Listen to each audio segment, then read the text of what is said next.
Semangat pagi! Kita berjumpa lagi dan saya ingin mengawali dengan berbagi informasi yang saya dapatkan mengenai ban kendaraan, baik itu mobil maupun motor. Ternyata setelah mencari tahu di internet, ada satu kategori kecil yang terdapat pada ban yang dapat membantu kita untuk mengenali tingkat keausan ban.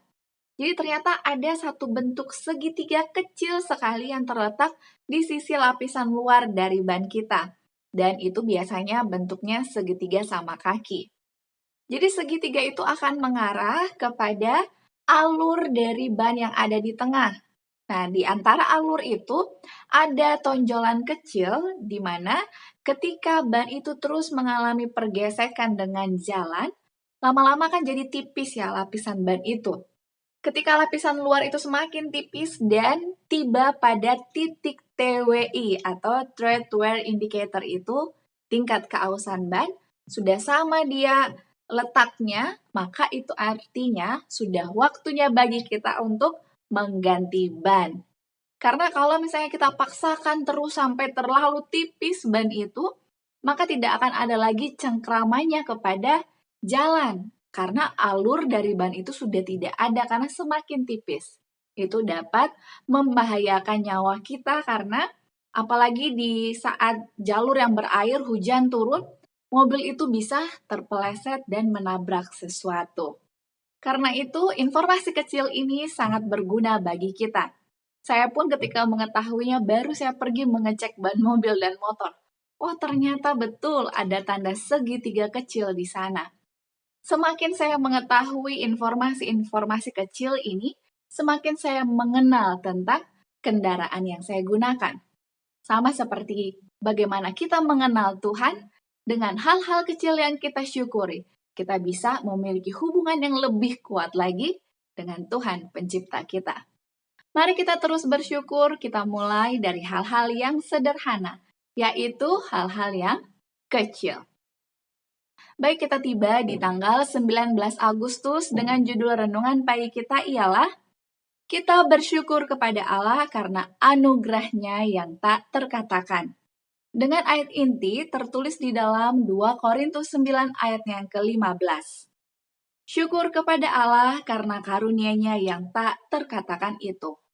Penjelasannya, betapa mengerikan catatan yang harus dipenuhi umat manusia di hari terakhir karena sebagian besar manusia telah menolak persembahan yang tak ternilai harganya, menolak karunia termahal yang dapat diberikan Tuhan kepada dunia. Melalui karunia Kristus yang tak ternilai, semua berkat kita datang. Kehidupan, kesehatan, teman, akal budi, kebahagiaan kita miliki melalui jasa Kristus. Oh, kiranya orang muda dan tua dapat menyadari bahwa semuanya datang kepada mereka melalui kebajikan hidup dan kematian Kristus dan mengakui kepemilikan Allah. Rasul menulis, kamu bukan milikmu sendiri. Bahkan ketika kita berada di bawah kendali Tuhan yang kejam, bahkan ketika pangeran kegelapan memerintah roh kita, Tuhan Yesus Kristus membayar harga tebusan darahnya sendiri untuk kita. Berikanlah kepadanya pelayanan hati yang rela, dan jangan lagi merampok Allah dari apa yang menjadi miliknya. Upah dosa adalah maut, tetapi karunia Allah adalah hidup yang kekal melalui Yesus Kristus Tuhan kita. Melalui firman-Nya yang kudus, melalui pemeliharaannya, dan melalui pekabaran yang dikirimkan kepadamu oleh para hamba-Nya, Yesus setiap hari berkata kepadamu, lihat aku berdiri di muka pintu dan mengetok. Jikalau ada orang yang mendengar suaraku dan membukakan pintu, aku akan masuk mendapatkannya, dan aku makan bersama-sama dengan dia, dan dia bersama-sama dengan aku. Yesus telah memberikan hidupnya yang berharga bagimu, agar engkau dapat mengambil bagian dalam kodrat ilahi setelah lolos dari keadaan yang korup di dunia melalui nafsu.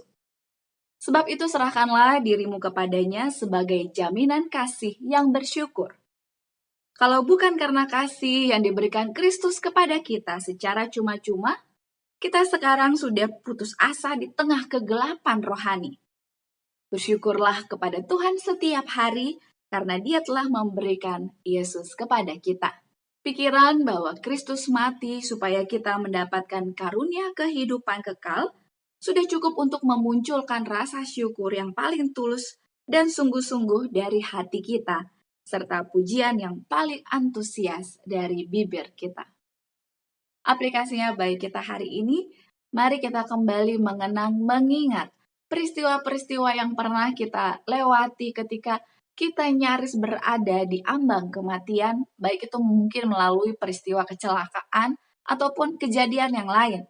Tetapi Tuhan masih begitu kasih dengan memberikan kesempatan kehidupan bagi kita, masih boleh memiliki hari yang baru, dan kita boleh mengetahui bahwa kita mendapatkan anugerah yang tak terkatakan. Mari kita terus bersyukur. Slogan kita awali hari ini dengan renungan pagi. Mari kita bersatu di dalam doa untuk firman Tuhan yang sudah kita dengarkan. Kita berdoa. Bapa kami di surga, terima kasih banyak. Tuhan tidak pernah berhenti untuk memperhatikan kami. Bahkan anugerah Tuhan yang luar biasa terus kami rasakan hari demi hari. Kami bersyukur Bapa, kami boleh menjadi anak-anak Tuhan yang mendapatkan janji Tuhan yang pasti. Hari ini kami pun turut untuk mendoakan sesama kami yang penuh dengan pergumulan, baik itu sakit penyakit, pergumulan mencari pekerjaan, kebutuhan ekonomi, kebutuhan akan hal-hal yang lainnya. Kami mau Tuhan turut campur tangan, memberikan berkat yang besar bagi kami semua. Dan ajarilah kami untuk mengutamakan Tuhan dalam segala sesuatu. Ini doa pengharapan kami. Di dalam nama Yesus kami berdoa. Amin. Saya ucapkan terima kasih banyak. Mari kita bertemu kembali esok hari. Dan jika ada di antara Anda yang ingin turut didoakan, sampaikanlah usulan doa Anda di kolom komentar di bawah ini. Sampai jumpa, kiranya Tuhan terus memberkati kita dan kita terus memiliki alasan untuk bersyukur. Tuhan memberkati. Amin.